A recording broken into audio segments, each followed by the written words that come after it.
ಕೊಲೆ ಪ್ರಕರಣಕ್ಕೆ ಸಂಬಂಧಿಸಿದಂತೆ ಅಖಿಲ ಭಾರತೀಯ ವಿದ್ಯಾರ್ಥಿ ಪರಿಷತ್ ರಾಜ್ಯಾದ್ಯಂತ ಪ್ರತಿಭಟನೆಯನ್ನು ಹಮ್ಮಿಕೊಂಡಿದೆ.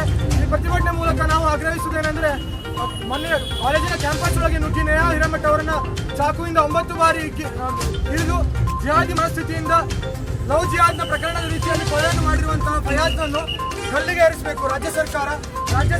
ಇದರ ಬಗ್ಗೆ ಕಠಿಣವಾದ ಕ್ರಮವನ್ನು ತೆಗೆದುಕೊಳ್ಳಬೇಕು. ಇಲ್ಲಾಂದ್ರೆ ರಾಜ್ಯ ಸರ್ಕಾರ ಅವರನ್ನು ಎನ್ಕೌಂಟರ್ ಮಾಡುವ ಮೂಲಕ ಇಡೀ ರಾಜ್ಯದ ವಿದ್ಯಾರ್ಥಿ ಸಮೂಹಕ್ಕೆ ರಾಜ್ಯದಲ್ಲಿ ಸರ್ಕಾರ ಸುಭದ್ರತೆಯನ್ನು ರಕ್ಷಣೆ ಸುಭದ್ರತೆ ಇದೆ ಅನ್ನೋದನ್ನು ತಿಳಿಸಬೇಕು. ಈ ಮೂಲಕ ವಿದ್ಯಾರ್ಥಿಯರಲ್ಲಿ ಇರುವಂತಹ ಅಳುಕನ್ನು ರಾಜ್ಯ ಸರ್ಕಾರ ಹೋಗಲಾಡಿಸಬೇಕು.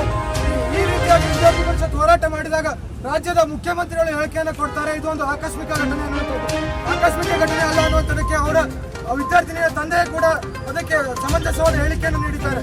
ಅವರ ಫ್ಯಾಮಿಲಿಯ ಜೊತೆಗಾಗಲಿ ವಿದ್ಯಾರ್ಥಿನಿಯ ಜೊತೆಗಾಗಲಿ ಫಯಾಜ್ನಿಗೆ ಯಾವುದೇ ರೀತಿಯ ವೈಯಕ್ತಿಕವಾದ ಸಂಬಂಧ ಇರುವುದಿಲ್ಲ. ಅವಳು ಲವ್ವನ್ನು ಅಕ್ಸೆಪ್ಟ್ ಕೂಡ ಮಾಡಿರುವುದಿಲ್ಲ.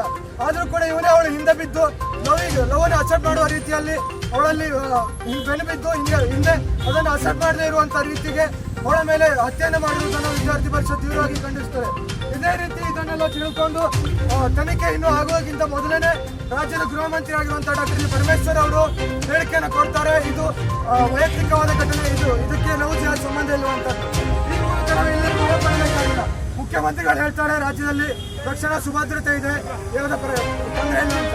ಈ ರೀತಿ ಪರಿಸ್ಥಿತಿಯನ್ನು ಇಟ್ಕೊಂಡು ಕ್ಯಾಂಪಸ್ ಒಳಗಡೆ ಕೊಲೆ ಆಗ್ತದೆ ಅಂತಂದ್ರೆ ವಿದ್ಯಾರ್ಥಿನಿಯರು ಹೇಗೆ ಕಾಲೇಜಿಗೆ ಹೋಗ್ತಾರೆ ಅನ್ನೋದನ್ನ ಈ ಮೂಲಕ ಕೇಳ್ತಾನೆ. ವಿದ್ಯಾರ್ಥಿನಿಯರಲ್ಲಿ ಕಾಲೇಜಿಗೆ ಹೋಗೋದಕ್ಕೆ ಭಯವಾದ ವಾತಾವರಣ ಉಂಟಾಗಿದೆ.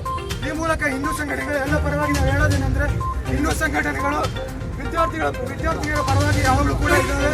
ವಿದ್ಯಾರ್ಥಿನಿಯರು